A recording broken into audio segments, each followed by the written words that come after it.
Rao ni pene ai ka kam ka kaung na konei. Kam na pene naurin tiri kia pu wa wa tenga te binawa. Ku ka nga ke tira ada ko mona ro ko mia tiri kia. Etan na ko chama ta ki ena kon chama ta ibuni rona. Arun na reta ku ba ena wa ki ye ke ni mona ye tiri kia.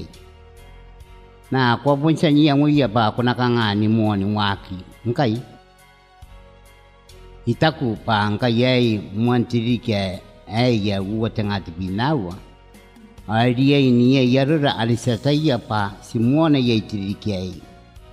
Ke ye are suko waro ye pa simona ye yara wahaki. Naraware namata uwa tenga te binawa. Nka ye namata chamata narunari etaku.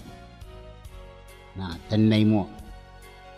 Naraware uwa tenga te binawa. Katau tawag ba ay uwa tenga te binawa tiri kinkai imui ni Yesu. Sikauri nga bungyaki ni Yesu di tempo wabina ni nawa uwa tenga te binatenua. At kapanya na makaina ntiri ki anaku uwa tenga te binatenua. Nkai ayaron na ayo uwa tenga te binawa tiri ki anan sanware na kondi temba. Alisana nga waki inanona ntitayay. Ika nga aron na rin semua na yay. Ijaja na ko yung kay, ang ko ako kakawong, ko kamanin na am deriwo, o taningam ng orayay, kini kakawong. Ena ko na niyango yan, dita yay. Nayakati iteka man siyareru, at katibuat binarbaywa, kipo na tibuat tinubinatinua, pa muanan tiriki ay rura. Ay kakangay teka yun. Kaya sinakuna ko ng teka. Ay natay tawaru, tibaka tuwan. Adiru tibuat binarwaywa. Tibuat sinubinatin. Ikuang ilay ba ako na mua na tirikay na nateka tekwa. Ako nakakapayay.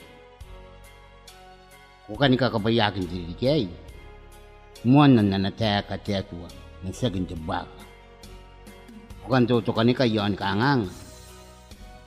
Muanan na nateka tetua, nasagin te buaga. Kotangila te kukule intiri kiai.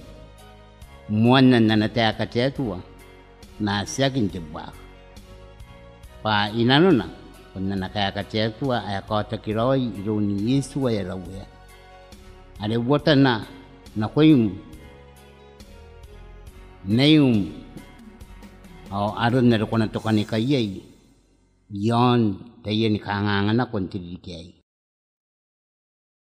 Inon na narawe a Yesu Kristo yatata na ko mon na nataka teto ako kapaya. Kuna kapaya. Diriri ki buwa tanga ti binaw.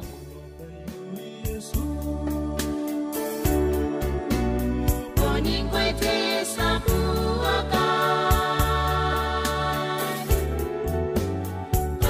Ay panakiraw rin ako miyang ko Yesu.